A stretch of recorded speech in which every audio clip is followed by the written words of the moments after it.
Wow. Hi. What's going on? So it's a new day. It's gonna be crazy. Just wait. Find speed and sniff it.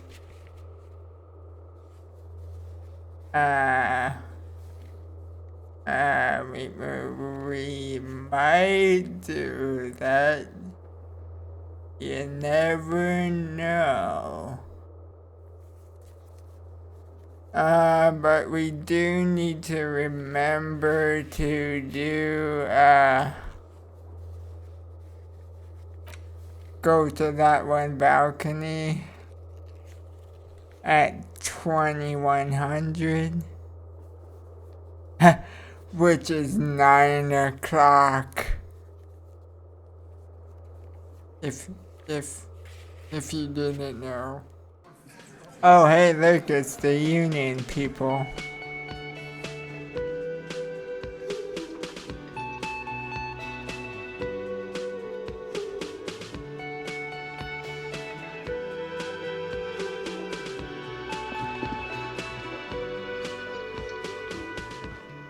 And there is Kim. Morning. Morning. Looks like we can get to work at once. The Union muscle turned up. They look rowdy. We should talk to them. What do you mean, rowdy? I mean ungovernable. Martinez isn't exactly enthusiastic about the RCM being here. They prefer to be policed by the Union. These men here. Men who drink beer for breakfast? There's talk of an armed wing of the Union called the Hardy Boys, who are responsible for state policing. I think it's them.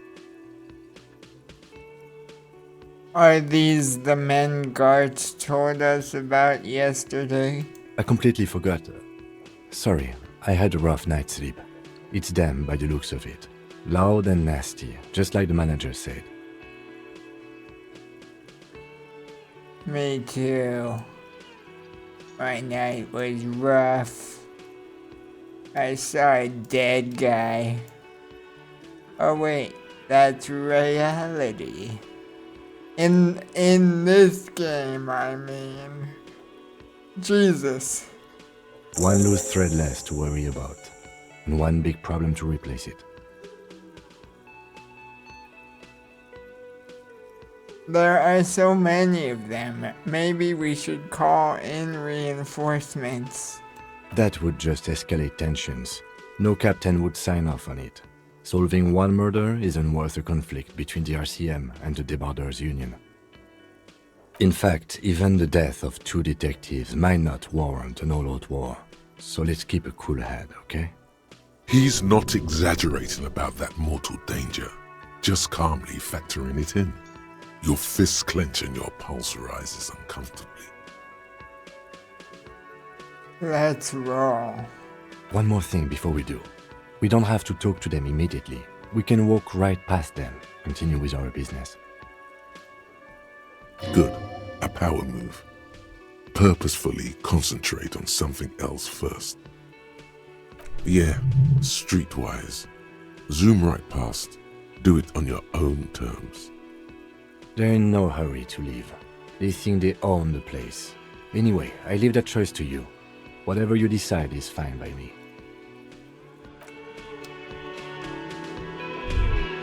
Okay, so... Wow. The chairperson moved. Just a moment. She's agitated, judging from the way she keeps pulling at the frayed edge of her blanket. And there's no public phones nearby? The closest phone booth is down the coast. Sorry for the inconvenience, ma'am. It's fine, I understand. Thank you anyway. I'm glad to see you again, dear. The lady is distressed. Perhaps something more upbeat might cheer her up. Howdy, Lena. What's kicking? Please don't trouble yourself about me, sweetie. I was just hoping to make a call, but the Whirling's phone line isn't working.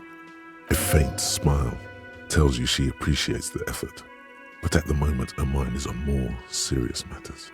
The union office probably has a phone, but I can't really get there, or to the phone booth down the coast. And Gary's phone is dead too. Wait, what's wrong with the phone line?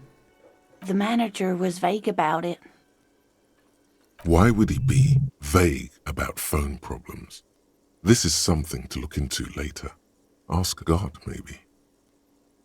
Why did you need to use the phone anyway? To let the young woman who's house-sitting for us know that we may be delayed.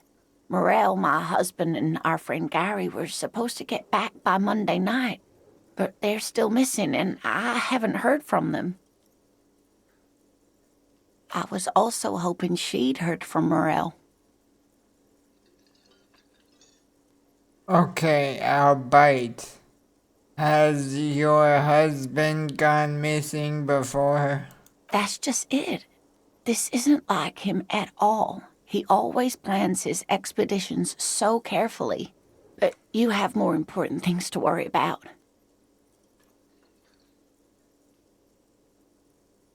What is this expedition your husband was on? Just some field work, sweetie. Morel is a highly trained scientist. He and his assistant Gary are studying an extremely rare species of insect. But they should have returned by now. They were just going down the coast across the water lock to set a few traps. He said they'd be back on Monday. What could be keeping them? The waterlock, that was broken. Could this be it? Wait, who's this Gary person?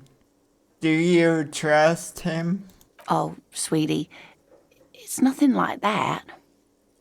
Gary's as loyal as they come. I trust him with my husband's life any day. The water lock to the other side of the coast is broken. They're probably just stuck over there. Oh my. What happened to the water lock? I really don't know. Well, whatever the cause, I'm thankful. To both of you.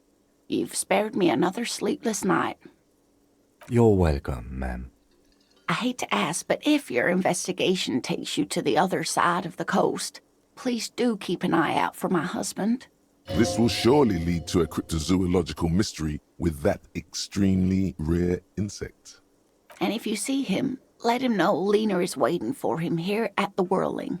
He gets so tangled up in his work that he may not know the water lock's been repaired, and it's cold out there.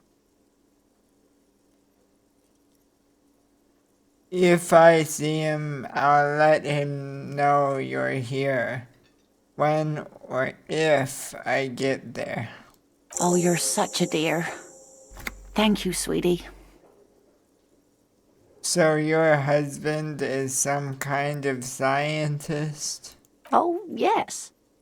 A zoologist. A cryptozoologist, to be more precise. What is cryptozoology? It's a pseudoscience that attempts to legitimize research into mythological beasts and urban legends. That's one opinion, yes. And people are entitled to their opinions. She's used to playing off such insults casually, but they still affect her. My apologies, ma'am. I did not mean to undermine your hobby. It's not a hobby, dear. It's a subfield of zoology, one specializing in animal species that are so exceedingly rare that many assume them to be extinct or even fictitious. Searching for such species called cryptids is difficult and often thankless, and frankly, many scientists are too lazy to do it. Universities these days are rarely interested in supporting real research. She's completely internalized her husband's struggles. They are her own.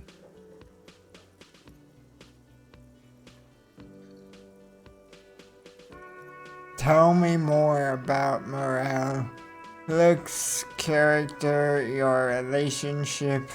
Oh dear, I'm not sure where to begin. What does your husband look like? Well, his expression is slightly grumpy, but his eyes are always bright and curious, like a small boy's. And his palms are quite coarse from all the field work, but he's quite gentle. It's always a challenge to describe the person you know best in the world.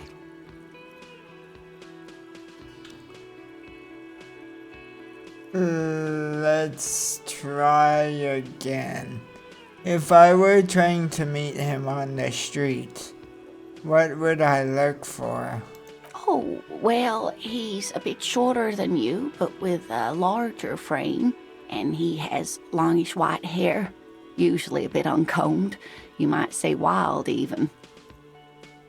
The lieutenant pulls out his notebook and begins jotting down the woman's description.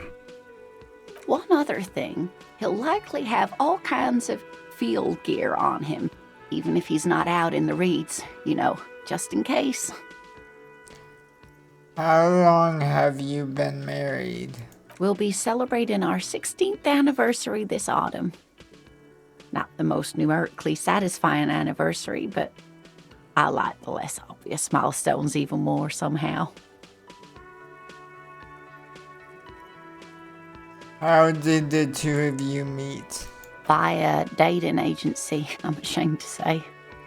I was looking to get back into the scene after recovering from my accident, and he'd just divorced. We hit it off, and, well, here we are. She's skipping over some important parts. Perhaps you'll find out more later. I think I have all the information I need. Let's move on. I hope I've been useful.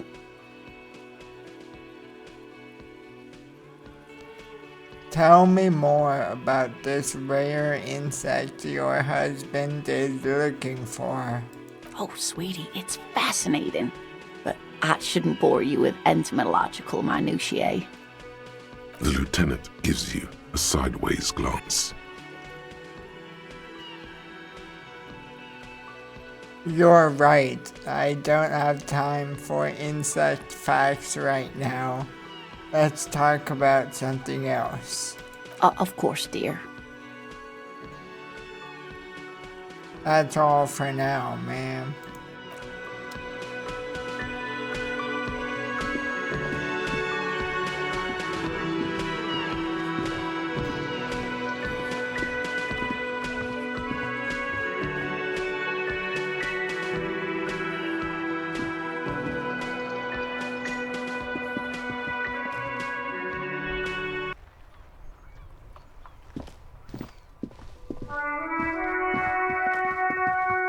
Okay, so the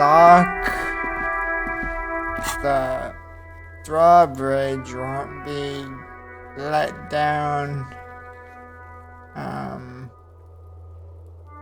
until Wednesday to get to the other side of the Isla, I guess we're on. I don't fucking know. Fuck does Kuno care?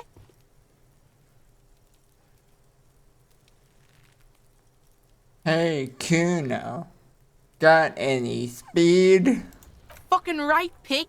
Kuno's filling bathtubs with that shit. Kuno's a kingpin. You're yanking my chain, aren't you, kid? Don't be yanking your shit in front of the Kuno. Kuno's always serious, always rolling. Big kilo, but you ain't getting any. Get the fuck off. He's got to at least know a source. Look at him. You need to figure this out somehow. You need to befriend him first.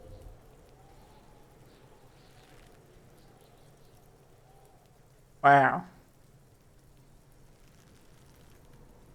I have an 8% chance to befriend Kuno, I'm guessing.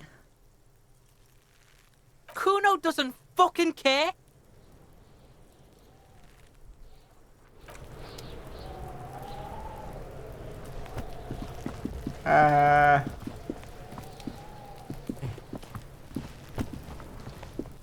There he still is, looking right through you Wow. with his white eyes. The body below is entirely dedicated to that corpse smell. Emitting it is all it does now. The endurance check is 58%. I might even be able to progress the story. Because the Hanged Man is the main quest. Investigation, I believe. God, what is that? Why is it so bad? Active decay. It's okay to throw up, officer. No one is judging. He's about to blow! Cock's gonna blow, Kuno! Time to roll the dice and let go of my nose without throwing up. As you breathe in, the odor comes over you. It's a smell of the mind telling you to run, and your stomach to wring itself empty. With your hands at your sides and your eyes squinting, you stand in it. Step closer. The man before you is naked, but for a pair of underpants and enamel boots. His skin is greenish, marbled with decaying veins and blotched by lividity. A fading web of tattoos covers his chest and shoulders. The cargo belt used to fasten him to the branch above appears industrial in strength. Inspect the boots. The material appears to be ceramic. Its clean white stands in stark contrast to the decaying flesh above the knee. The man wore thick polymer socks, probably for padding. A fine array of interlocking plates covers them. Delicate and fragile, they feel alien to the world around you, out of place somehow. What kind of boots are these? They're armor, no boots. Technically speaking, these are sabatons. Okay, then what kind of armor is this? Ceramic plate. Zirconium dioxide, most likely. This is where the make would be. Where? Under the heel. Fair weather. Fair weather model T500 VE. I'm guessing that's vitreous enamel. This is advanced stuff. Where's the rest of it? Scavenged by the locals? Piece by piece. He's been out here for 7 days. It would be odd if they didn't. We should keep a lookout for these species. The armor could yield information. This is one thing he might actually know. If you wear those pieces, it will help me protect your mortal coil. Why does my mortal coil need protecting? Yes, bullets will fly. They always do. And the coil is fleshy and mush and permeable. Cast it in ceramic shell. Resist death. Maybe he was just wearing these boots and there is no rest of the armor? No, I think he had something precious underneath the clothes. They had to remove the jeans and shirts we found to get to it. And this kind of armor is often worn under fabrics. What if they told him to strip before they hung him? To demean him? They usually hang them completely naked for that. La puta madre, the Mazda, the besmirties and the like. This one still has his underpants. Fucking talking about underpants. Yes. This is important, okay? The material looks out of place here. It is. It's expensive. We've requested similar material for our tactical units for years now. The constabularies deemed it too costly. In that time, we've lost 6 men to semi-automatics. How much are we talking about? For a full set, about 4 years of wages. That's a lot, I take it. As a wage, it's regrettably small. But for a piece of hardware, yes, that's a lot. How could this man afford such expensive hardware? That's for us to find out. My initial report on the area suggests he was a security guard for the harbor company. But that's just hearsay. Initial report? Just something I scraped together from my station. An area report on Martinez. I'm sure you did the same. He's not actually sure of that. He's just being tactful. These look pretty advanced for a security guard. I agree. This equipment is way beyond what a guard can afford.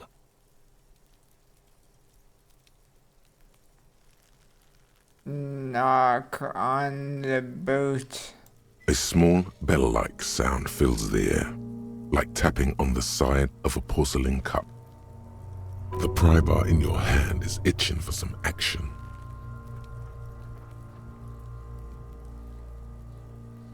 Sounds fragile. It's anything but. This material is a kinetic redistributor. It spreads kinetic energy horizontally, from plate to plate, dissipating it entirely. See? Faint, organic lines cover the plates where they separate into smaller ones. These plates then divide into smaller plates until there are hundreds of them altogether. Like the scales of some ancient white monster, cracked and pearly. Pull the boot off. This feels dangerous. Are you sure? Grab the boot under your arm. The stench fills your nostrils. As you push downward, an ominous creaking sound comes from above. Jesus. What have I done? Stop! Okay. Pig's gonna pull his head off. Brutal! Oh yeah, the rope.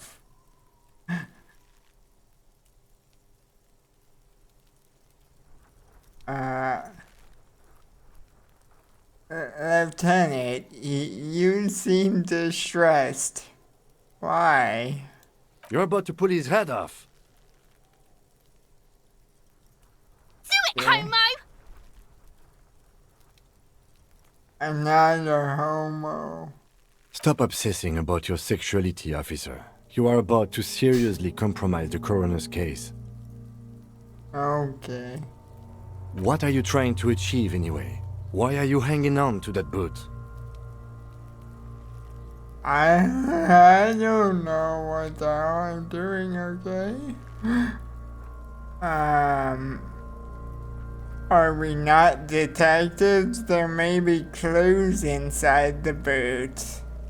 Maybe we should concentrate on what's outside the boot and leave what's inside to the boys at processing? Just this once. Besides...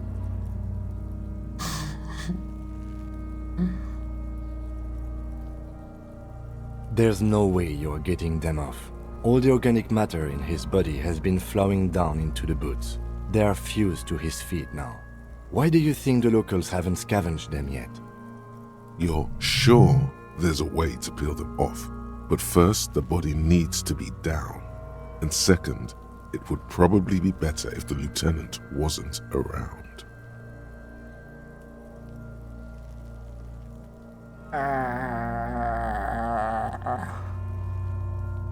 Sounds like a plan.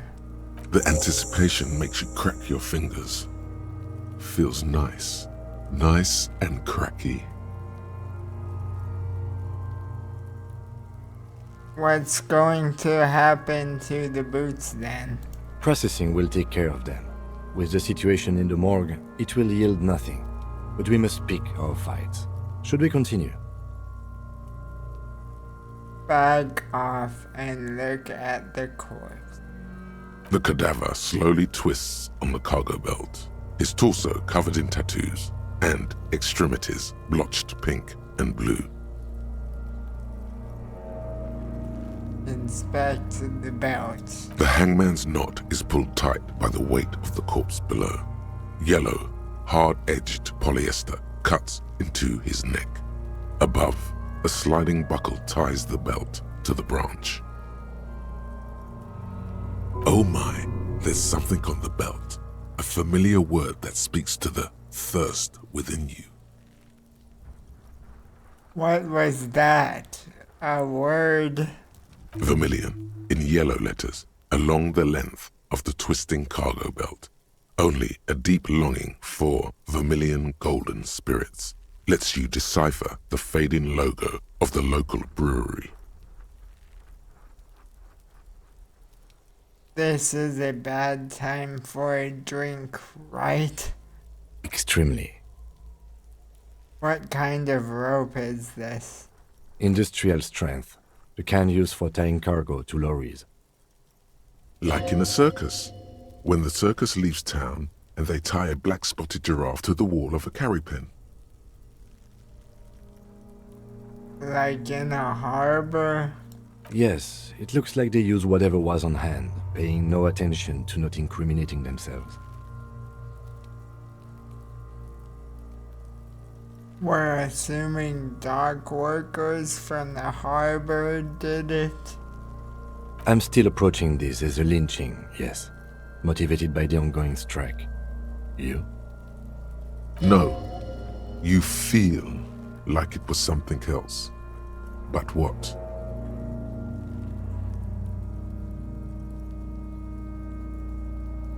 I feel like it was something else. Yes, it often is.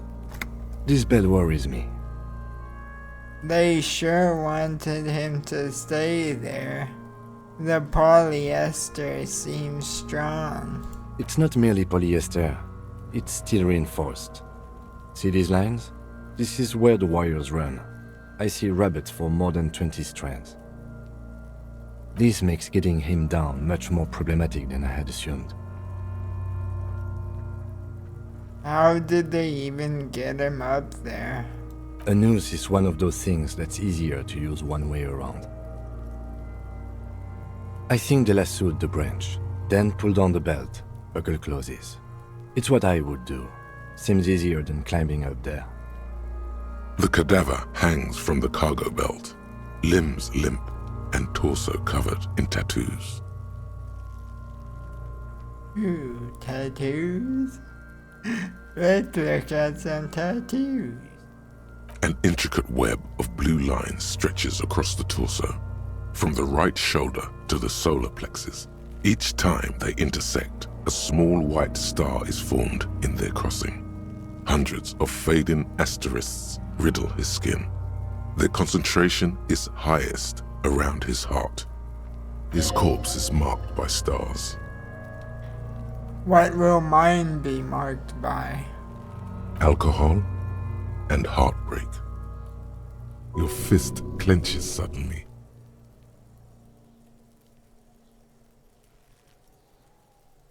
It will be riddled with disco. Decay is creeping on the tattoo.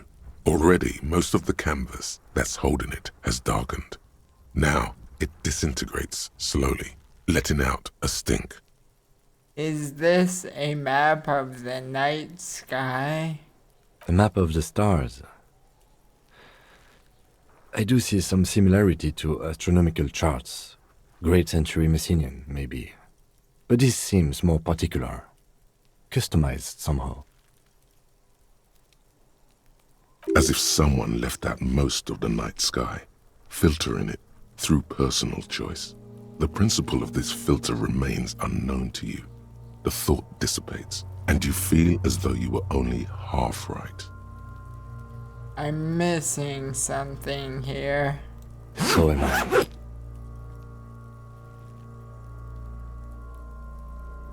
He takes a thin piece of milled aluminium from his coat pocket and pulls it open. Sounds like a sword being unsheathed. A small lens appears. Some sort of camera. What's that? A Trigger Sunshine.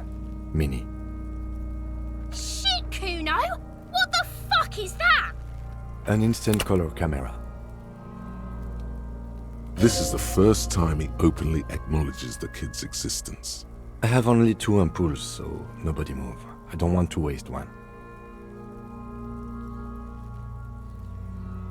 A sound, a shrill flash, followed by the breaking of a small ampoule of glass. You see streams of color pour onto the thick, glossy piece of paper, rolling out. In case we need it.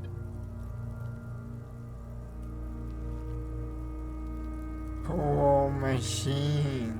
Yes, it is pretty cool, isn't it?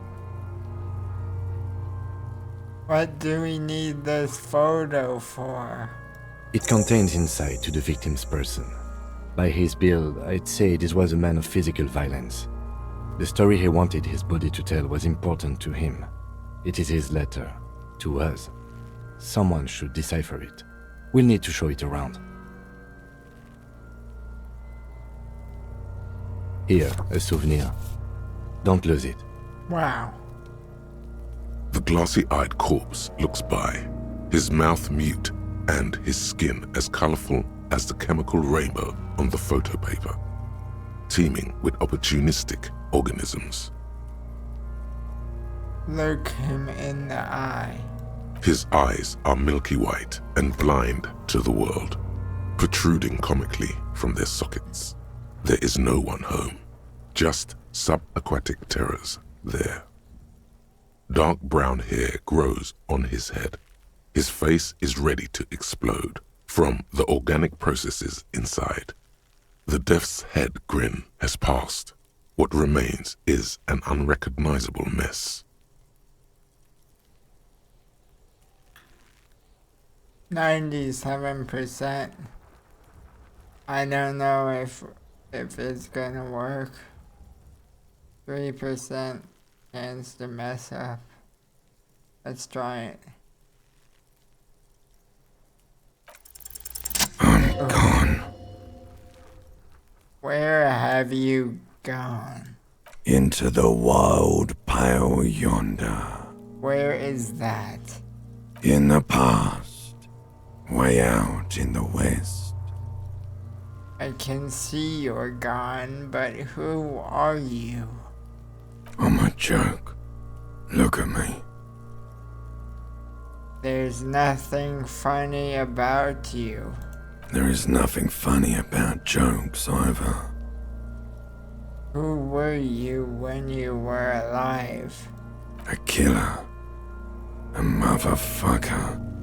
And a killer. Takes one to know one. I have another question for you. Go ahead, Cobbo. What is happening? What do you mean? I'm talking to you. It's the power of your... Black, frothy liquid starts bubbling on his lips. imagination. Yeah, man! Don't be crazy! Inanimate objects and dead people can't really talk to you! Your wild imagination is doing this. Ask some more of those questions you love so much. He loves those. Why do I love questions so much? Because you're a copperoonie. Look at all of them go. Do you want more questions? Yeah. Give me questions. Here you go, you loony. Is my name Rooney? Fuck no. You're no Rooney. Rooney is obviously not who I am. Between you and me, your name is probably Harry. Oh yeah.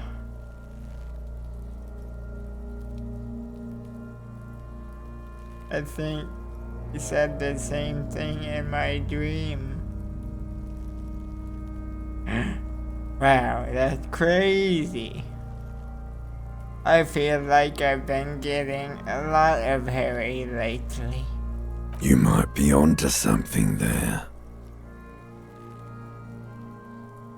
Why do I feel like I've forgotten something terrible? Because you have. I hate you. You stink and you're boring. Do I remind you of someone?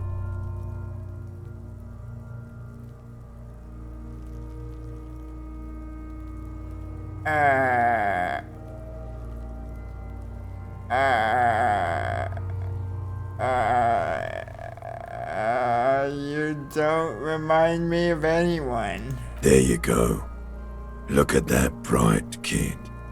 We're birds of a feather, you and I. Soon you'll be just like me. Just keep drinking and having a good time.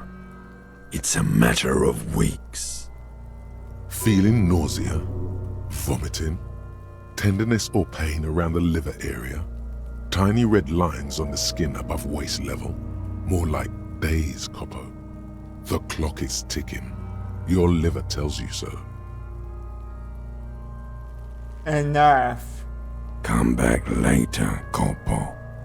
Amuse yourself with my frank manners and my memento mori features. If possible, also, see me in your dreams. Squint and take a step back.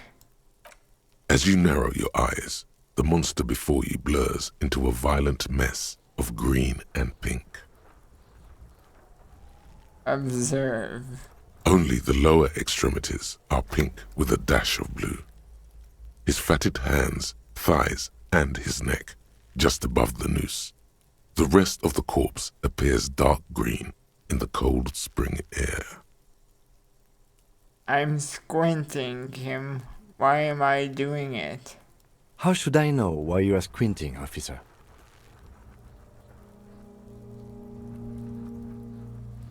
I don't know either. Maybe I should just stop. The monster comes back into focus, an explosion of color coursing with dark marbled veins. His stomach appears pregnant with something. Black liquid streams down his thigh and onto his boot. So, what do you think? I think he's dead. I agree. Okay, we're good there. There are crow's feet in his eyes. He's laughing silently. Totally dead.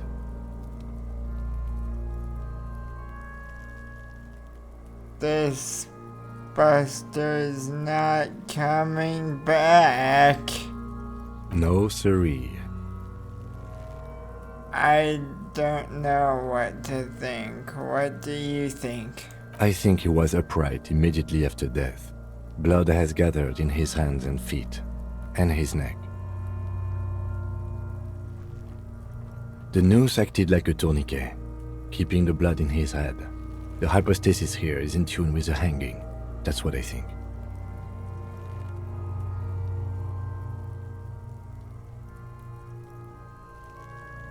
Yup, seems like a lynching to me. Everything here seems to corroborate that assumption. but we should still get him down before assigning a probable cause of death.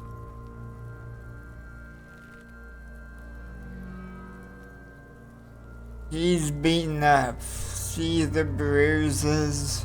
I do. Most of them are post-mortem. Maybe even all of them. The delinquents have made our jobs harder with their little sport. Stop talking in riddles, coin slot.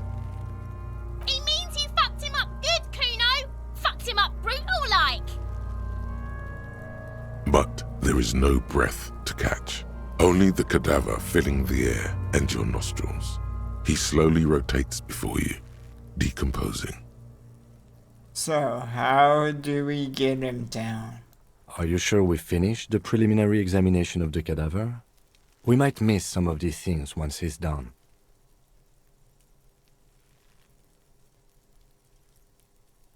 Step back and have another look. The cadaver slowly twists on the cargo belt, his torso covered in tattoos, and extremities blotched pink and blue.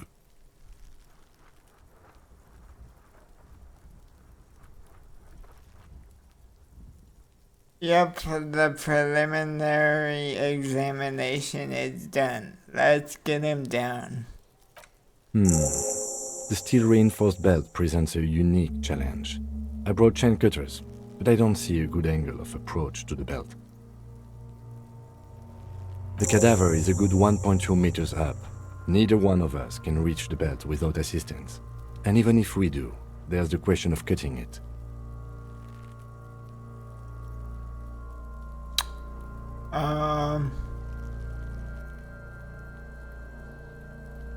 Sawing the branch would probably break the body.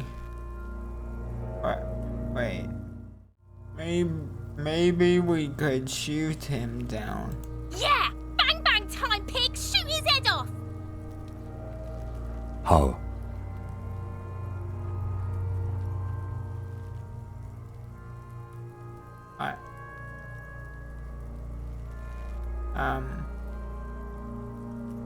Just shoot the belt. The bullet will break it. It absolutely will not, officer. That's not how physics work. It will maybe cut one thread loose. Yeah, now we're talking. Entertain a Kuno with some shit. They'll miss! The pigs will miss Kuno! The lieutenant is undecided. On one hand, he wants to shoot some gun. On the other, it's an awfully stupid idea.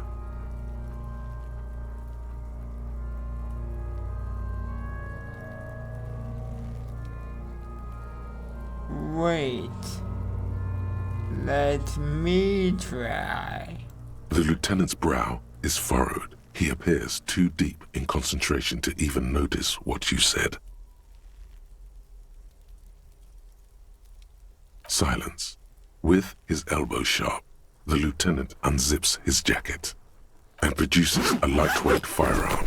He drops a paper cartridge in the barrel, separates the scouring stick, and gives the cartridge 5 tucks. He then steps back and assumes the fellow's desk position, taking aim. The corner of his eye twitches. His finger is on the trigger. He's gonna fucking miss! The kid's voice is drowned in a shrill blast that echoes off the walls of the surrounding tenements. A cloud of smoke slowly parts in the air as the lieutenant steps back and says to himself, God damn it. He feels bad about it. About his eyes mostly. Just having bad eyesight. Probably from a young age. Whatever you do, do not console him. Fucking idiot! Muckabah asshole! Kuno could have hit it easy, but then Kuno's not fucking handicapped, is he? It's okay, man. Kuno's sorry too. Kuno feels sorry for the Beano Cloud. The lieutenant doesn't say a word, just looks at the gun in his hand.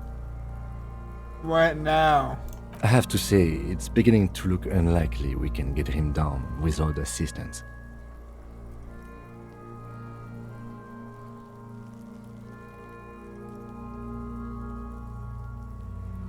I wanna try. It's bad as it is. Us shooting firearms like punks. Go ahead, I'm not stopping you. Just don't lose it. They only have one gun. This is the sorriest pair of pigs Kuno's ever seen. Yeah, take it, you fucking banani boyka. Take it and shoot yourself in the mouth. The cold piece of bakelite and gunmetal is surprisingly light. Your fingers fit right through the guard, instinctively resting on the trigger. The fuck are you waiting for, Kuno? Tell him to shoot himself in the mouth. Kuno is silent. Aggression gathers in the air. The trigger feels delicate and ready to break under your finger. Point the gun at the belt. The buckle comes into focus in your sights. You stand with your feet planted firmly in the ground and your left hand supporting your gun arm. Why don't you just shoot yourself in your mouth? At least you won't miss.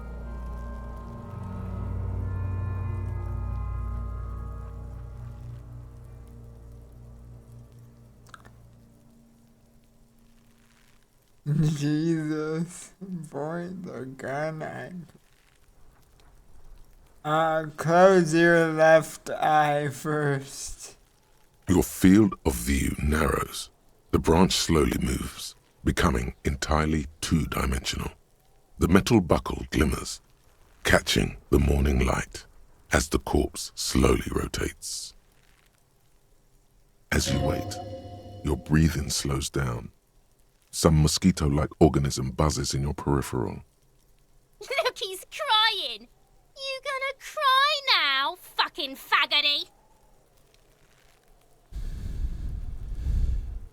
I leveled up, so I'll quickly put another point into hand-eye coordination, increase my chances.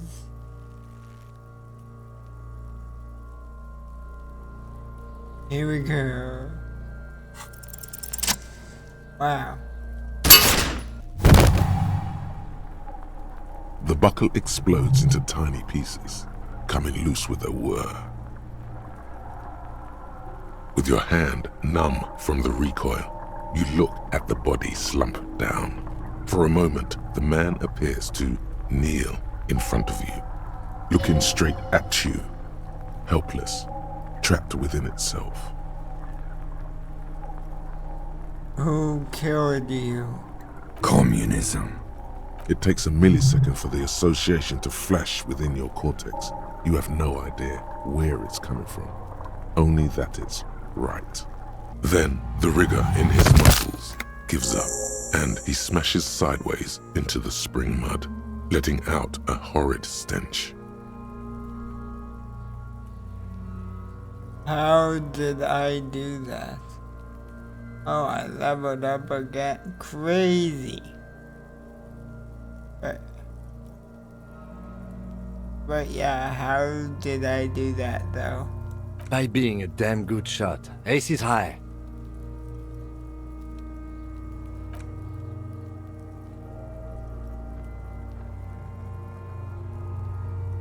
The lieutenant takes a little hop to perform the customary salutation. Your palm hurts from the slap. It's precise and down to the point. I got a thought. This is high. +1 empathy towards Kim Kitsuragi. Wow. Oh, but I can't internalize it. I'm out of slots.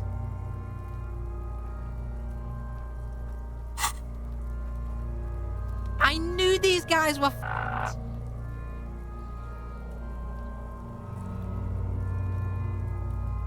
What now? We will perform a field autopsy and determine the cause of death. But before... Excuse me. The stench is getting bad. I'm sorry to interrupt the jubilations here. I need a little breather before we do the autopsy. Alright. In the meantime, we should try to interview Evrard Clare, the leader of the Union. Harbor property was clearly used in the hanging. The harbor just east of here. Getting in might prove a challenge, though. I would also suggest we interview Joyce, the Wild Pines representative, but we've already done that, so good for us. 1 down, 1 to go. Wow. Let's go then.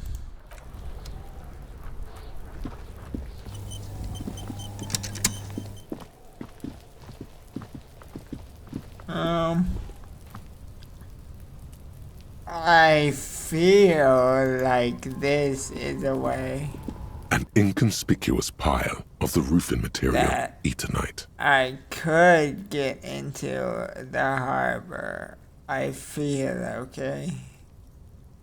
That's just what I feel. Because getting past Measure Head wasn't,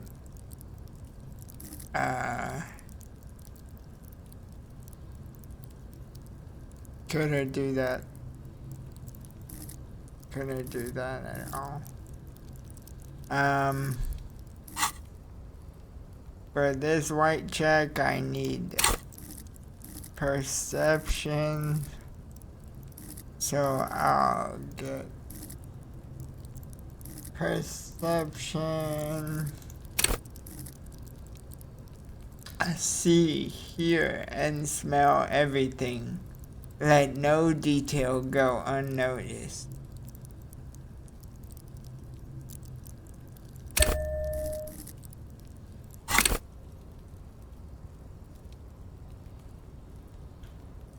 Why am I looking at this pile of roofing material? Because there's a secret door hidden behind the panels of Eternite. That's why they're too orderly. Pull the panels aside. There it is. You see a shabby little door.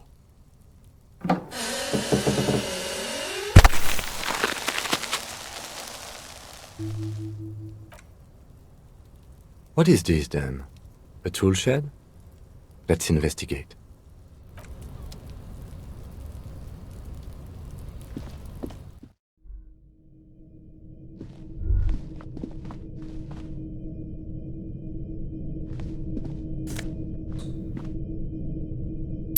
Money.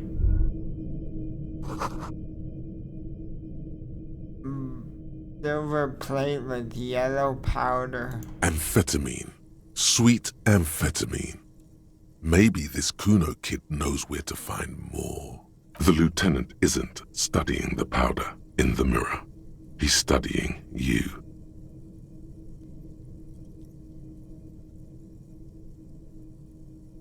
I've heard amphetamines make you a really good detective.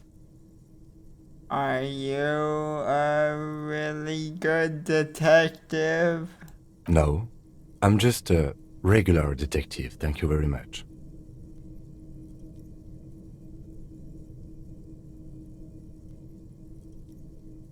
Someone has taken narcotics here. Perhaps the police should interfere? Perhaps not. This is below our pay grade, detective. However, see that ladder there? It's probably another way into the industrial harbor, no? A secret path the local kids use. Wow.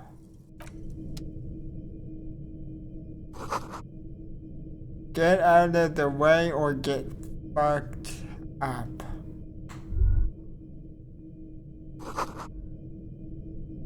Pig's head looks mummified.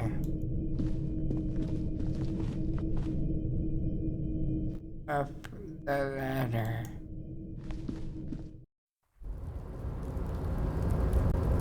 Wow, a coat. Oh, I can't reach it.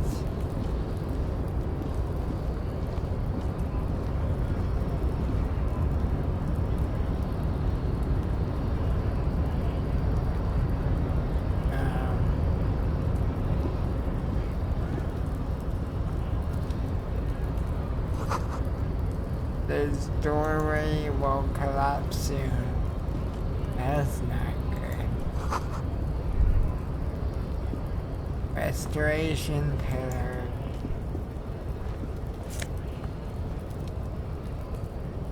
Postcard of the Green Koran. 37.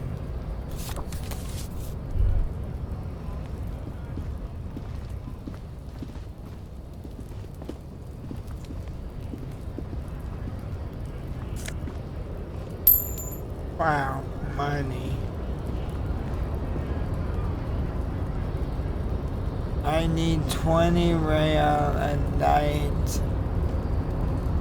to pay for my room.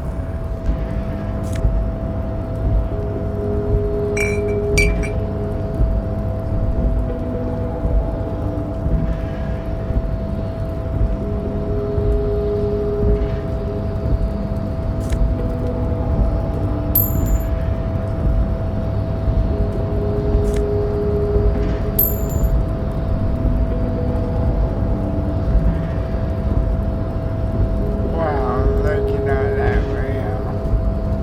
I just picked up.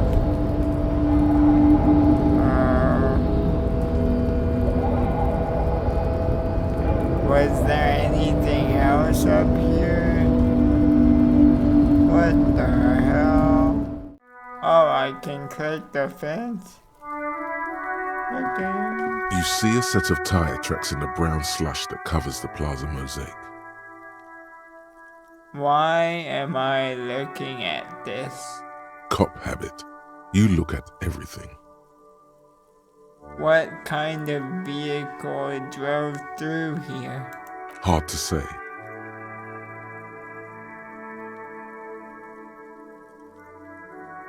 Visual calculus was 17%.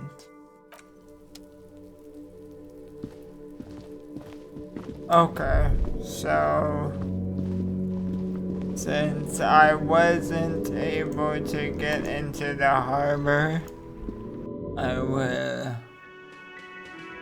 talk to these guys. Let me handle this. You seem a little different today. Less hospitable. You are far from home, Lieutenant. This isn't a district known for its love of self-proclaimed militiamen. Enough. Let's talk seriously. Not a muscle moves in her face, but her eyes trace yours, stern and perceptive. You are looking for Titus Hardy, who you think has information on a murder the RCM is investigating. You want to interview him. That's Titus. Talk to him, but know this. I'll be keeping an eye on you. No strong arming, nothing official. The District of Martinez does not recognize your authority to make arrests.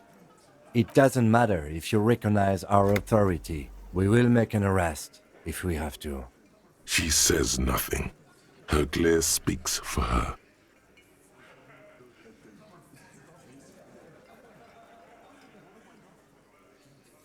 Why are you so aggressive?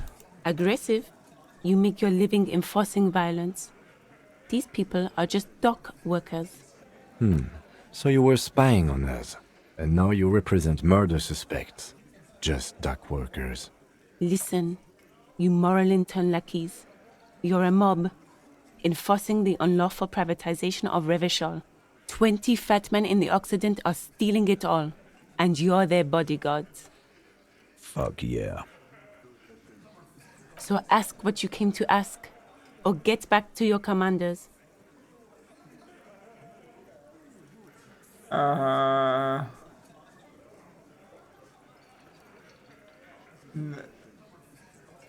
Yeah, let's do that.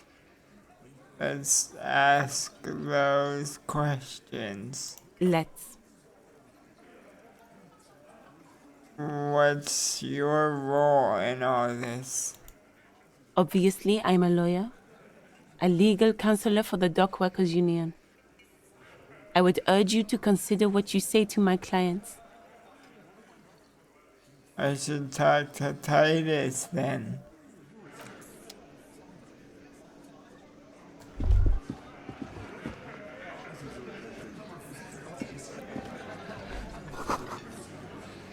Photos of men in overalls.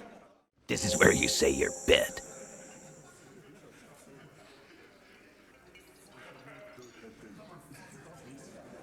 Detective.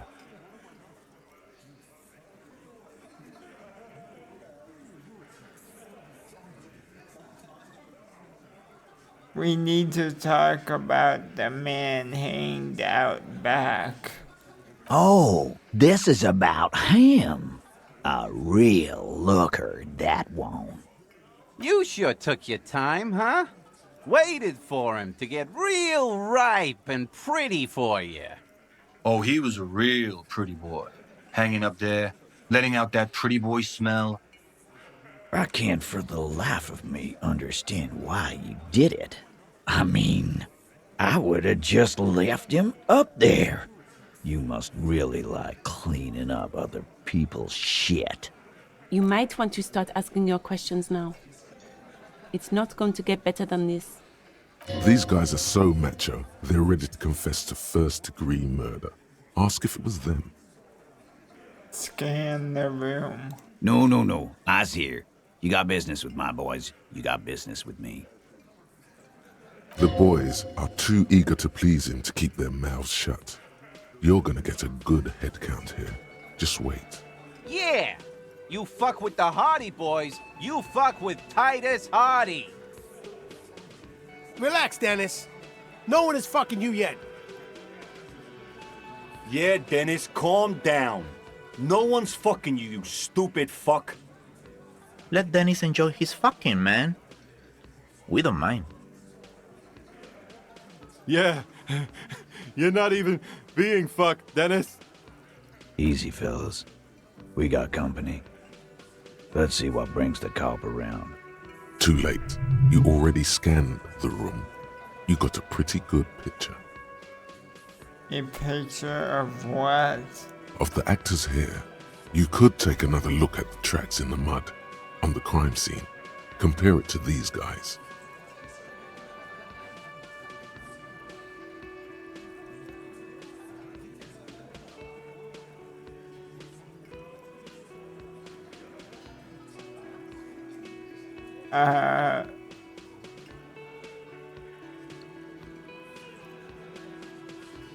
I don't know if I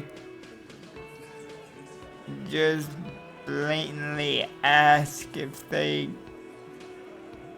killed the guy.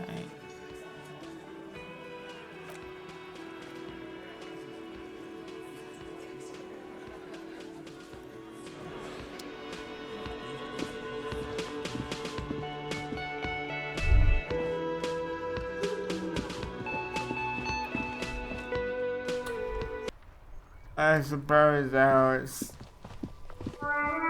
taking another look at the tracks first, just like my brain told me to.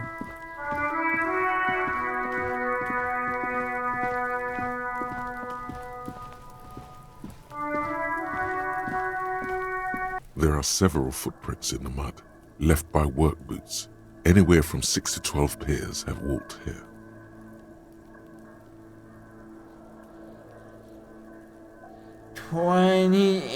%. That's not too great, is it?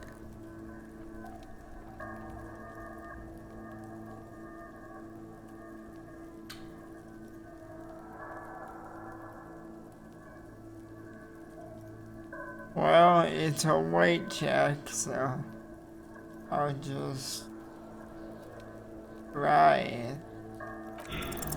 What do you think you are? A super detective? You're hungover. These are just dents in the mud. No pattern emerges for the time being. I should have listened to my gut. I was thinking that my morale might get damaged.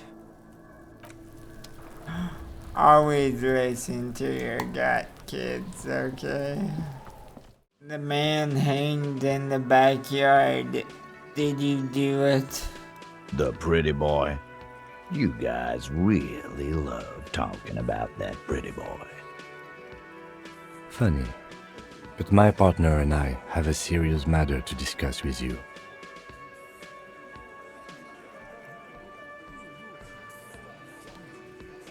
Why is there a container belt around the dead man's neck?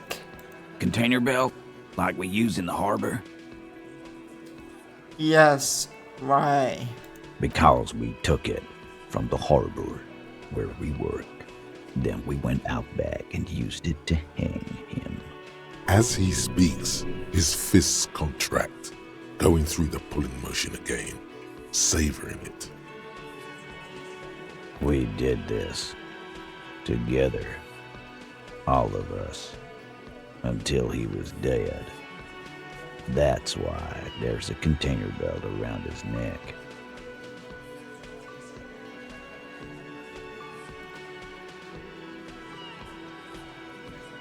Aha, so you just confessed to murder? Goddamn right. No. These 7 honest men have equally come forth. They told you what happened so that you don't waste any more of your time. Wow. You murdered him just like that? No remorse? How many people have you sent to the Shays? Ever felt remorse for them? Or send them to Reunion to rot. For 20 years. For life.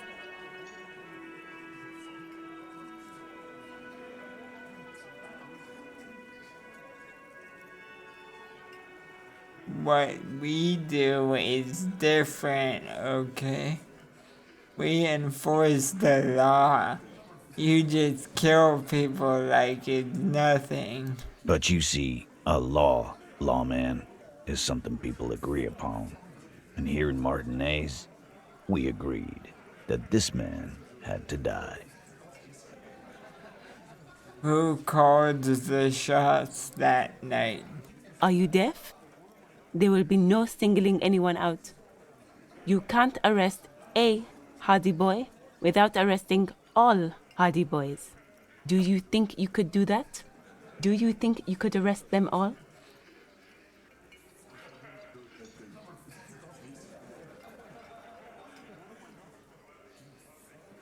I don't have to. One of them was more complicit than the others. That's for the courts in Les Jardins to decide, not for the officer making an arrest, which we all know you won't be. What you can do right now is go back to your station and write a report. No. We'll stay here and discuss what happened that night. When did this hanging incident occur? You don't have to keep answering his questions. I know, Lizzie. Relax. We killed him last Sunday night. Seemed like a good way to end the week. How long had he known the victim? Known him? We don't associate with scum like that, asshole. Yeah! Who do you think we are? Quiet. He came around about 3 weeks ago when that Pines cow first sailed into town. Happy? By the Pines cow, you mean Joyce Messier? The representative for White Pines? The same company you're striking against? No. I mean the Pines cow. The stupid-ass cow they sent in to fuck us over. But you know what? Why don't you ask her about the pretty boy? I'm sure she has interesting things to say when you ask her hard enough. That's enough insinuation for today, Titus. Officer, your interview is drawing to an end. Don't waste your last questions.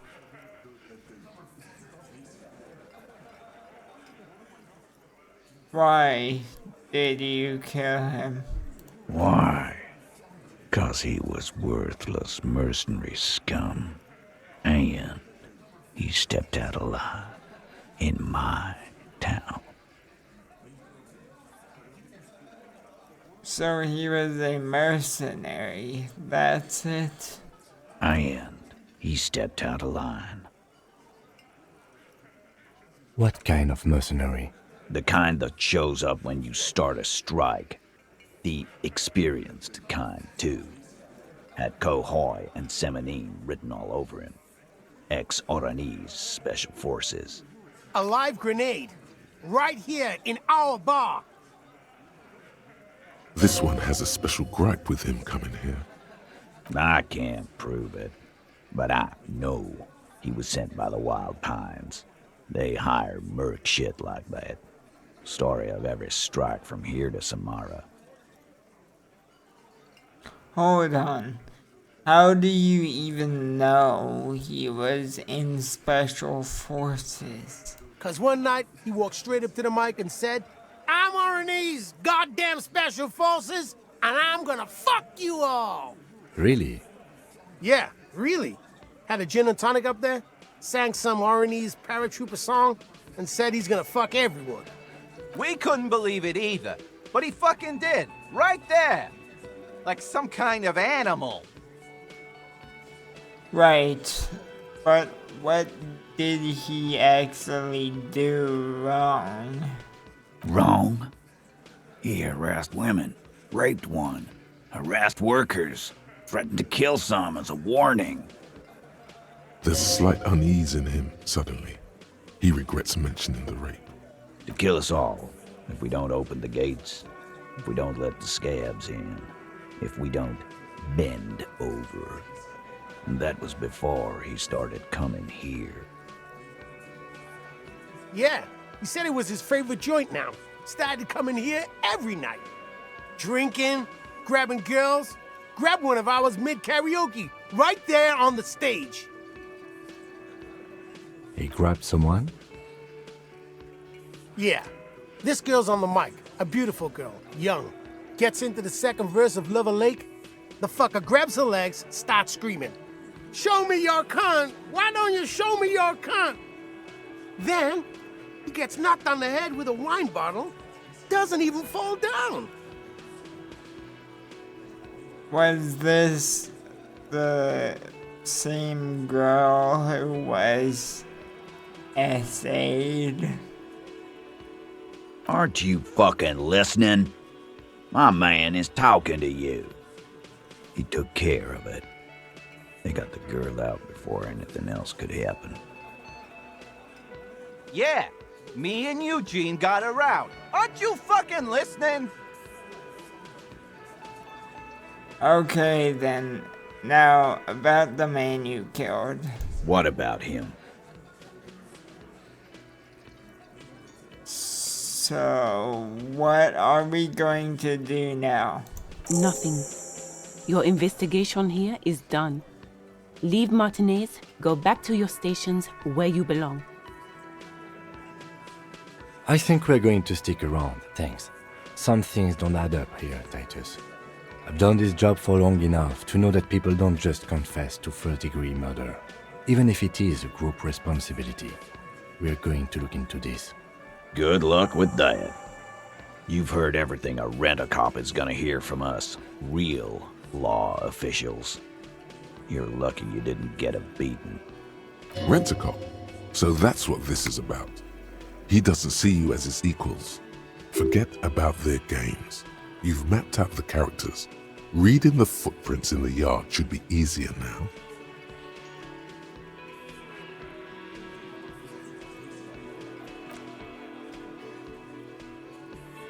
Reading the footprints should be easier. Wow, let's go see. There are several footprints in the mud, left by work boots. Anywhere from 6 to 12 pairs have walked here. 58% now.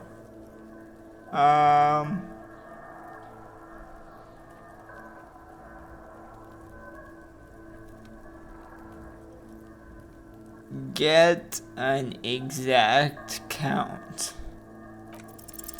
Wow. Still not doing it. Wow. You're bad at this.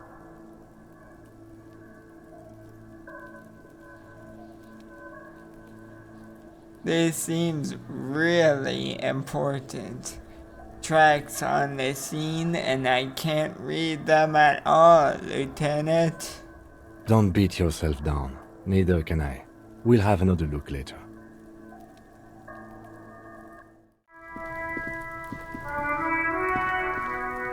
Fuck does Kuno care? Kuno, I found your shack. You found Kuno's secret door to Kuno's secret shack. It was closed for 5,000 years. How the fuck did you get in? I phase shifted through the roofing material. Shit. Get the fuck out of here. You can't do that. He can't do that, Kuno. He's trying to fuck at you again. Pigs can't displace. Can't do that teleport shit. How did you like it in there, pig old boy? Kuno's got a lot of cool shit there, right? What was the pig head? Oh, that? Kuno decapitates pigs. That's just a Kuno demo tape. Were you trying to send me a message of some sort? Yeah, to the both of you. Watch your ass in Kuno's town, or Kuno's gonna fuck your head off. I found the plates covered with powder residue. Know anything about it? That's where Kuno gets his daily hit of electric. Kuno Shazam. Kuno rides the fucking lightning in there, pig. Bet you'd like to ride the lightning too, wouldn't you? You feel tired and old, but you could have that sparkle in your eyes. What's with the tube of magnesium, Kuno? It's a vitamin, pig. Don't you know anything? It's magnesium, right? Yeah, it's the mag. You fucking need that shit to stay on top of your game. Kuno goes through like a tube a day, rips mag like a motherfucker, and you could use a battle. Oh, don't teach him, Kuno. He's gonna use it against you, Kuno. I know all about magnesium. I rock it all the time. You're not getting this, pig. It completely takes away the hangover. It's like you didn't do anything. Like you stayed home playing with your choo-choo. Fuck you, pig. Don't do mag. You're gonna OD and you're gonna fucking die. Could I get into the harbor from the roof? Of course you fucking can. How do you think Kuno made all the docky boys his gimps? Just gotta fly, pig. That's it? Easy. Not for you, pig. Kuno can't wait to see you get all scared and shit your pants. Kuno can't wait to see you shit your fat pants. That's all there is to it then. Don't be a pansy. Just jump. Okay. Good call, Pigmeister. Don't come and talk to Kuno about his kingdom. Kuno doesn't fucking care. Okay. So apparently I can fly.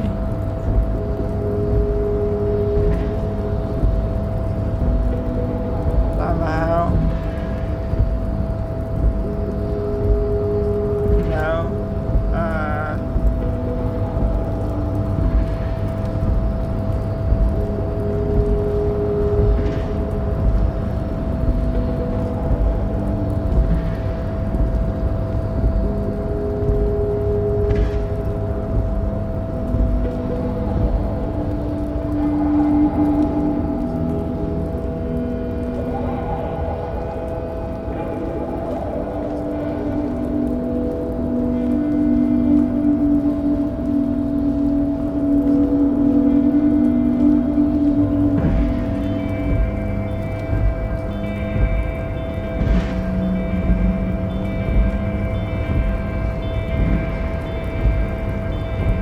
Looks like someone left his tarpaulin cloak hanging on the railing here.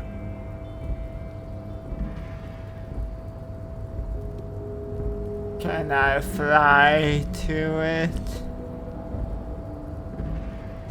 Look, Lieutenant. Someone left his cloak behind. Yes, it's probably yours. It bears the RCM insignia, and you have a habit of being careless with your equipment. You could probably make the jump. You look like you've done some track and field in your day.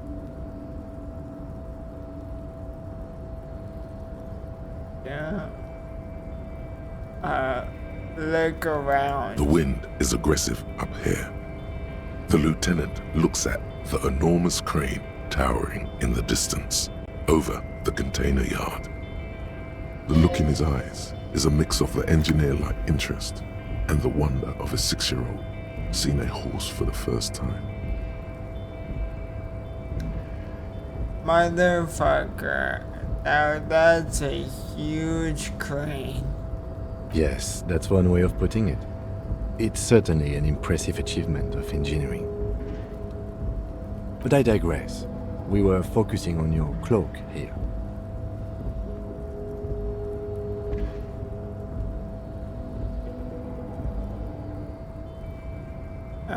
Savoir-faire. 8%. I don't think I can make it. Do you really think the cloak is mine? Should I go for it? Jump. The cloak? I do think it's yours, yes. As to whether you should go for it? Well, it doesn't seem too dangerous. 2 meter stops. Whenever you're ready to do it, I'll be right behind you. Okay, I'm curious if I have any savoir-faire clothes.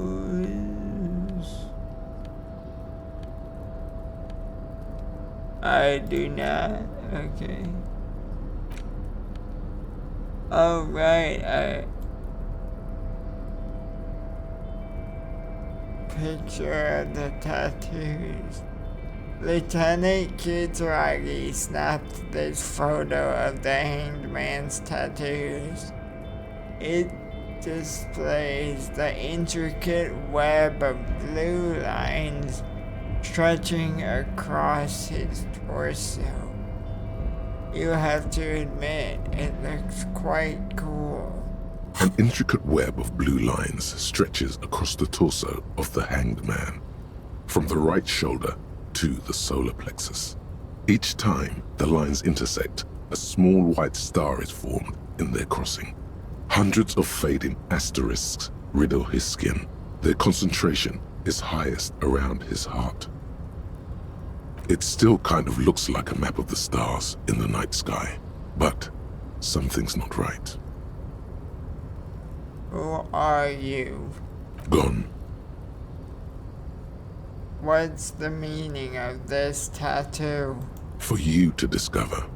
You've gotten as far as you will without assistance. Someone close to the victim might know.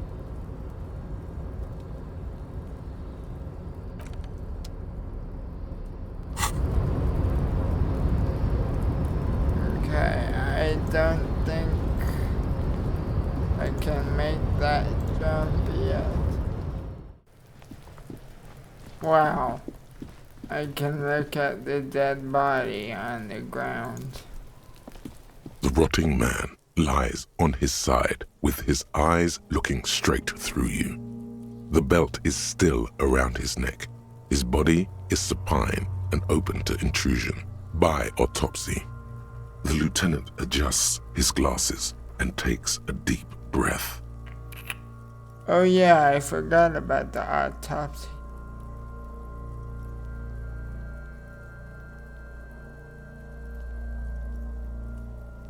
First, what exactly is a field autopsy? Come on, officer. You know what a field autopsy is. You've done 100 of them. Let's get in there. There truly is a time for everything, even for yellow gardening gloves. However, they are lacking hygienically. I suggest you get in there in limited capacity. Alright. I'll ask you when I need you to. For the most part, maybe I should handle the contact and you take notes? We just filled this in, right? That's right. The dead man stares in silence as you crack open the ledger. The bright red paper is covered in boxes and lists, describing the condition of his skin and organs in 3 parts. Above those, an 11-field info form needs filling out first. It begins with 1. Assistant. That's you.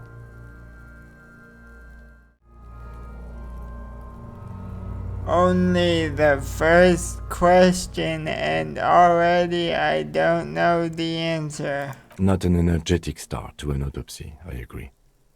Pig's messed up. Kuno feels pity.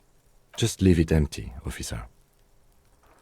Leave it empty. the corpse lies there, indifferent to your retrograde amnesia. The next box says, Coroner's case number. KK57-0803.0815. Write it down. Next. Name. NA. Next. Date of birth. NA. Age. Roughly 50. Right around 50. the corpse looks ageless, like meat on a hook. Teeming with opportunistic microorganisms, letting out a foul-smelling diamine compound. Your eyes turn watery. Race. Mondial. The pudgy mess of curdled meat looks neither mondial nor anything other. Sex. Fucky fucky! Male. Pigs can have sex!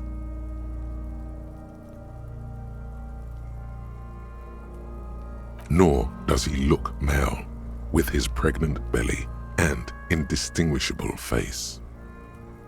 Date of death. We're still going with March 4th, 51. What else? 9.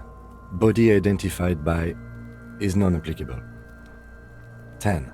Case number is the same as the coroner's case. KK 57 0503 0815 listens motionless, with the cargo belt still around his neck. Only one box remains. Evidence of treatment. None. At least not after the initial examination. A strange word. Treatment. What exactly is treatment anyway? Interfering with the body's position or wounds post-mortem. How did you not know that? Aren't you a cop? You're leaving a weak impression here. Say something sure-handed. Don't overdo it. It's okay to be unsure. I agree. Lividity pointed to a lynching. Then again, the right lividity is easy to produce if you know what you're doing. Your central nervous system recognizes this gesture. It's the stations of the breath. Ecclesiastic, religious in nature, a holdout from pre-DeLorean burial rites. It takes him 2 seconds to perform. Then, somewhere in Jamrock North, a small wood shed behind Rosencrantz Row, Lieutenant Nick Feuerbat puts his hand to the chest of a small corpse, no larger than a monkey. It's raining outside, light drizzle. There is darkness in the shed. Elsewhere yet, an obese female sits in a wicker chair, her silhouette bull-like against the window. Outside, Grand Coudon. The day is turning dim for Sergeant Mac Dawson. Hand extended, he approaches, to make sure she is dead more than anything else. And so, all across Jamrock, Coal City, GRIH, 42 deceased persons found today, 42 stations of breath. We should start the post-mortem. Turn the page. The corpse cannot feel Kim's hand on his chest. It no longer meaningfully interacts with its surroundings. A thicket of boxes and lists on red copier paper tries to answer why. External examination summary. Clothes. The deceased wears armored boots and white briefs. The make of the briefs is Babrodine, I think. Let's see. See, it's happening. Babrodine, yes. Inexpensive. Size M. Color. The disappointment is palpable. The red-haired thing was expecting something more lurid.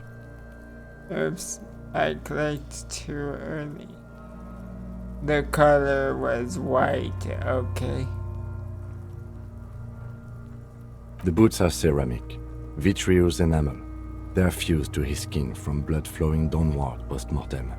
Removal of the boots is left for processing.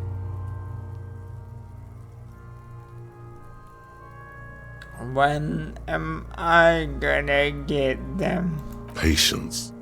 After the autopsy, before the body is taken away, there will be a window of opportunity. After the lieutenant has gone to sleep. I hope this has helped you, my liege. Tattoos. The upper torso is covered in a single, continuous tattoo, resembling a map of the night sky. It reaches from the right shoulder to the heart. The ink is blue and white. The assistant has a color photograph of the markings, to be added to the case files as document A1. The photo is taken on the scene, using a Trigat Mini. The deceased has a cargo lashing belt around his neck, tied with a hangman's knot. Color yellow. Length 3 meters. There is a buckle on the other end. Well-nourished, athletically built, measuring 1.8 meters. Generally consistent with age, about 50. Preservation is good. Ambient temperature, below freezing. Body hair is light brown. Distribution is consistent with age. The deceased had male pattern baldness. Hair is combed back, short. Write it down. Short, light brown male pattern baldness. Lividity is consistent with hanging. The head is congested. Contusions are present on the head, chest, and thighs. Consistent with stones thrown post-mortem. Low velocity. Fucking low velocity? You think Kuno doesn't know what you're talking about? Velocity was fucking max. Talking shit about Kuno's velocity. In addition, there are bite marks on the face, scalp, and chest. Consistent with predation. Ligature mark. Steel wiring. There's too much of it. We need to remove the belt so we can get to the ligature mark. You got just the right tool for that. The chain cutters. Oh yeah, I'm prepared. The hanged man lets out a joyous little bubble of rot from his nose. Good thing we got these chain cutters. Always good to think ahead. Now, we need to cut the belt to see the ligature mark below. Carefully, with as much precision as you can. See, my pig is gonna fuck his head off. No, he ain't. Your pig's a boring fuck.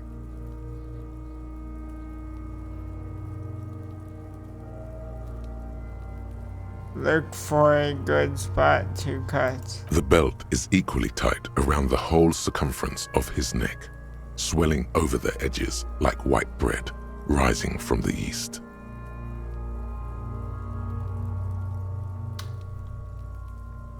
Cut the belt off. You jam the cutters right under the knot. That seems like a smart idea. Yeah, Somewhere there. Already they're buried deep in the man's flesh. Then you rotate them to get a better hold. Then...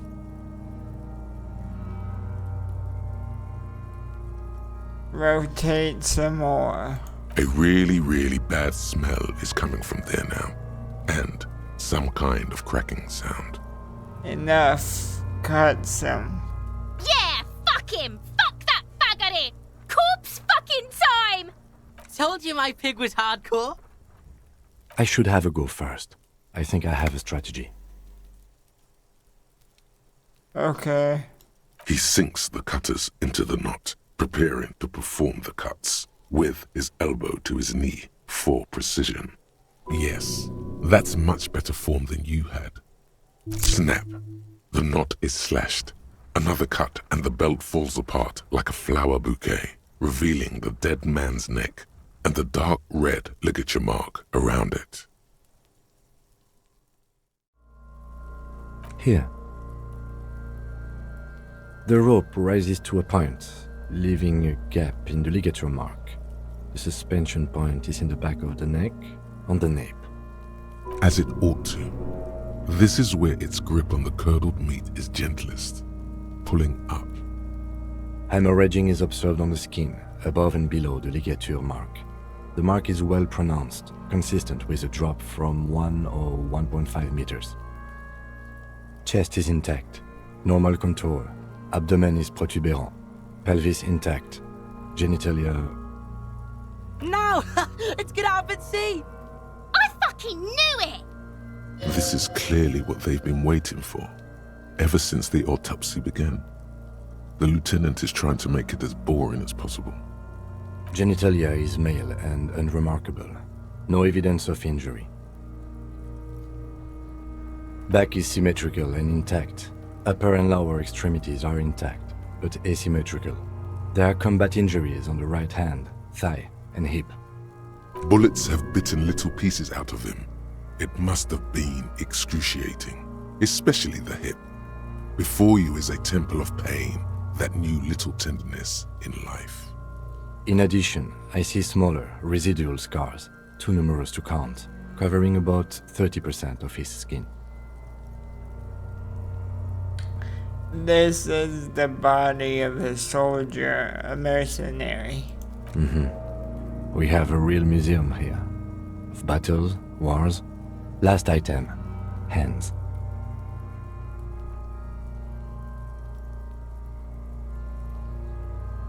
His flesh is cold, icy. Pleased to meet you. Where are you from and what's your name?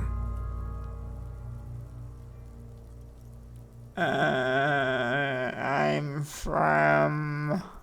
I'm only fucking with you. I know where you're from. From Cappadocia. And your name is Il Corbo.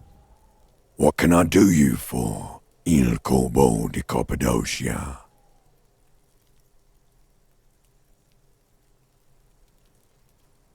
I got nothing. Nothing does. This was pleasurable. I sincerely thank you for touching my hand.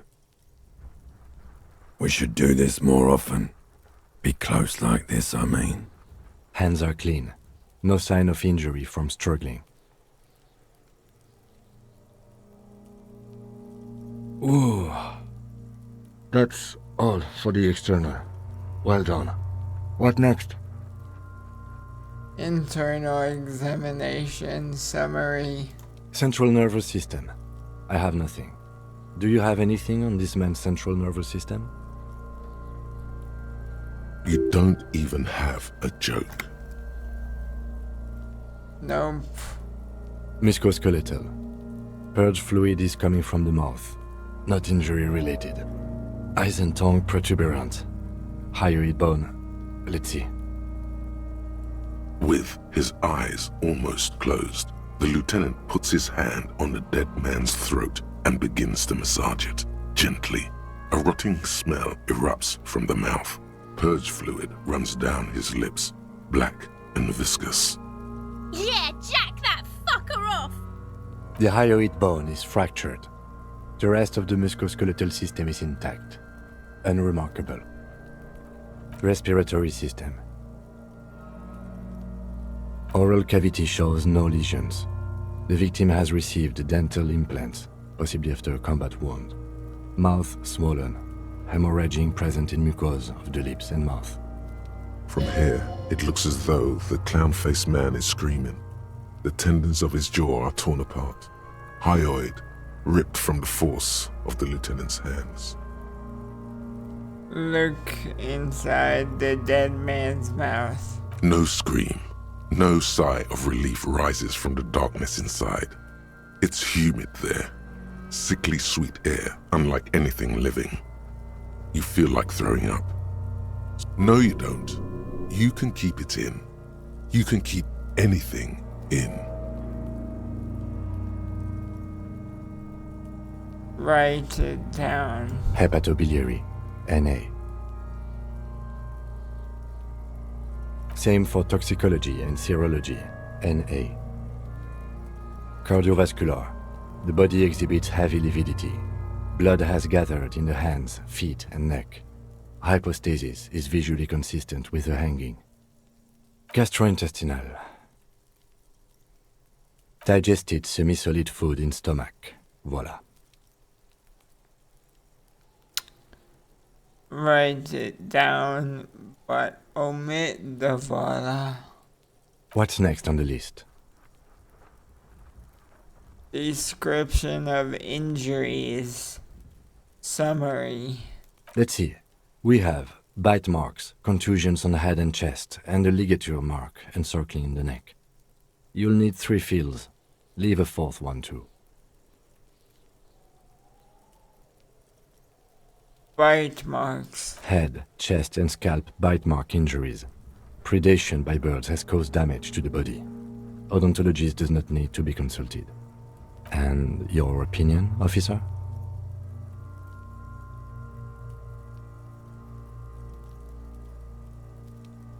Opinion.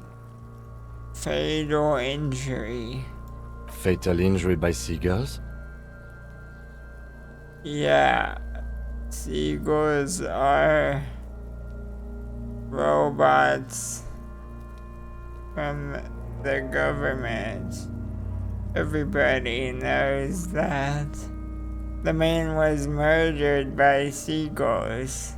No, he was not murdered by seagulls. Okay, it's not a fatal injury then. Yes, it's... Post-mortem. That's right. What's next?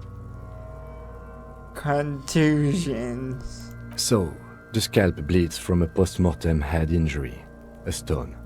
The injury does not have the rim of an early inflammatory response. The perpetrator on the scene has confessed to causing it post-mortem.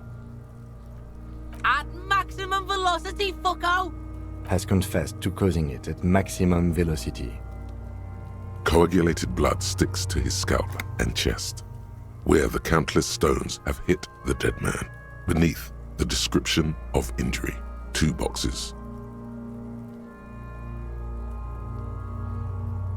Non-fatal. Right. Next.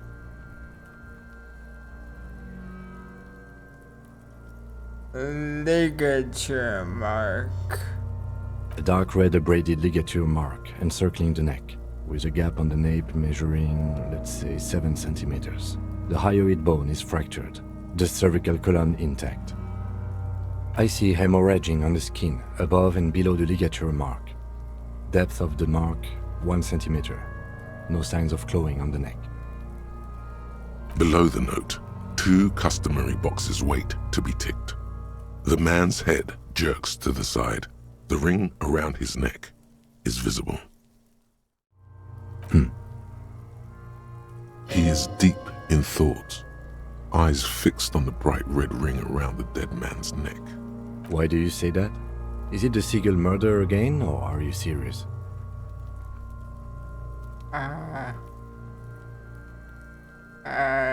Yeah, you're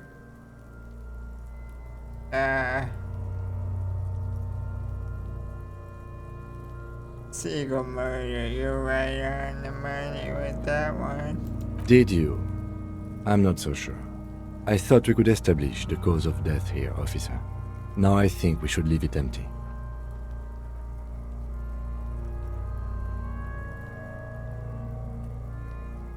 Okay. At least for the time being. If we don't like it, I can always amend this later, in my paperwork. Let's wrap this up. I pronounce this field autopsy over.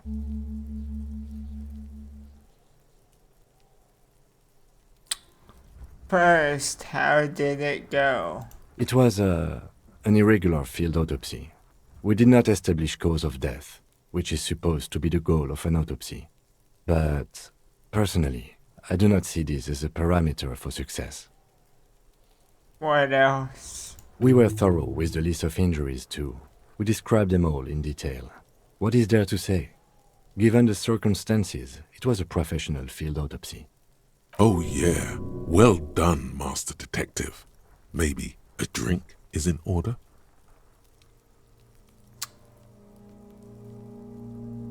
What now? I need a copy of that autopsy form. Then I will drive him to Faubourg. Rip out a copy of the autopsy pages. For processing. He's thinking, did I miss something? You tilt your head, also looking at the corpse.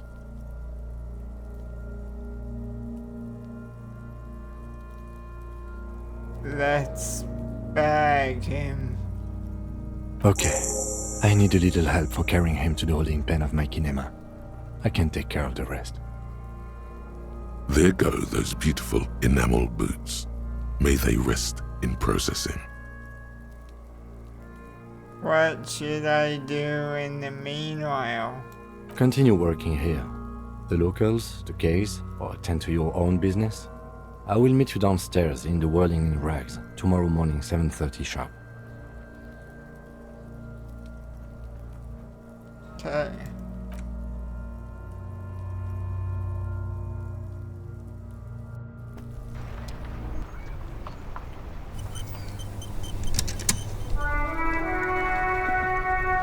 Well, now that we got rid of him, we can sit on the bench. I think. You sit on the wind-worn wooden planks of the bench. Your feet ache. Think deep thoughts.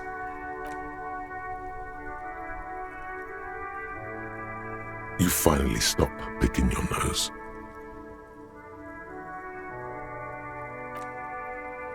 Wow.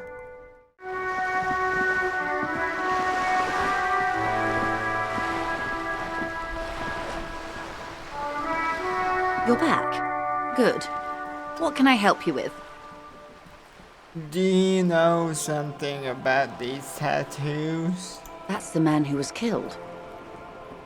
I'm afraid this is a discussion for once we've cleared the lynching question.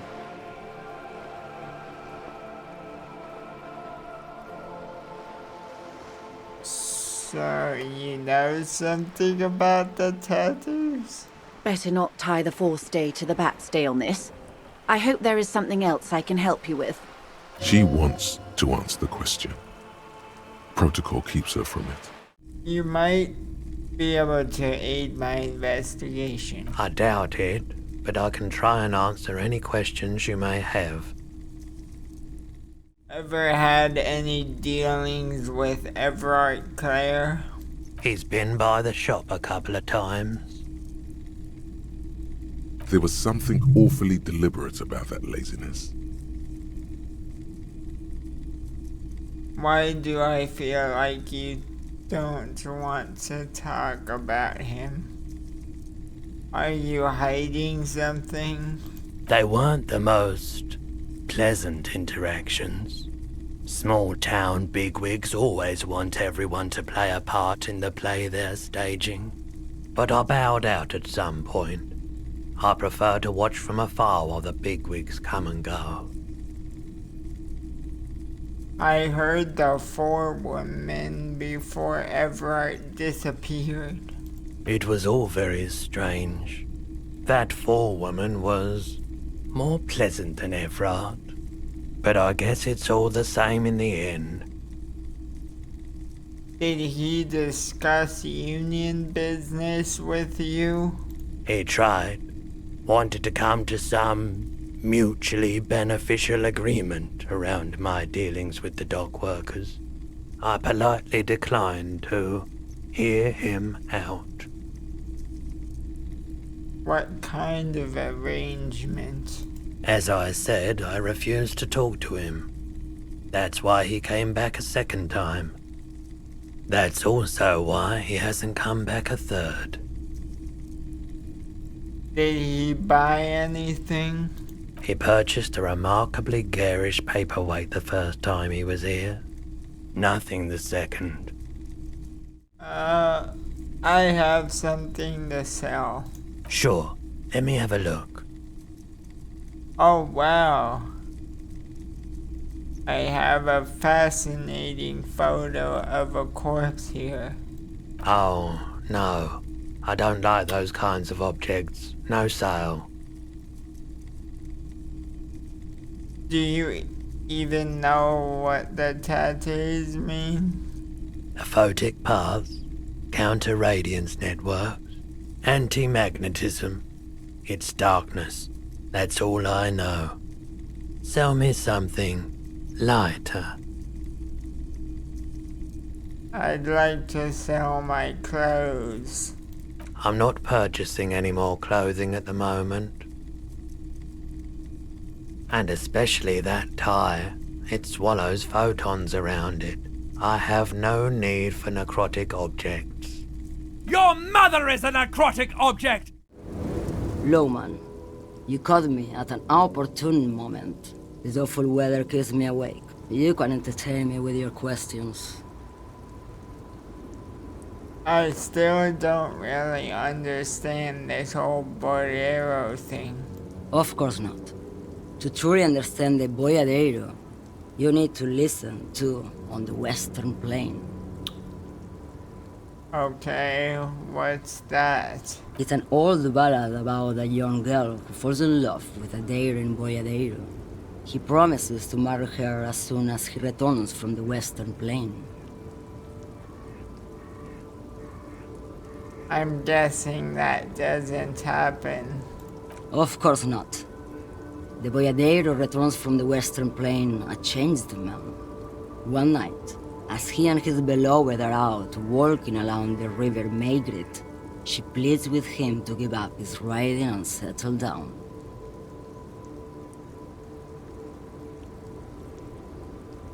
I think I see where this is going.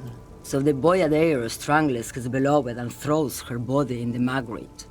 Then he rides off, because the Western Plain is calling to him. A beautiful song. The most beautiful. A true Boyadero needs a whole horizon to himself. He can't be tied down by man or woman. His beloved was selfish. She didn't know what it meant to love a Boyadero. What if to truly love a boyadero is to float lifeless downstream?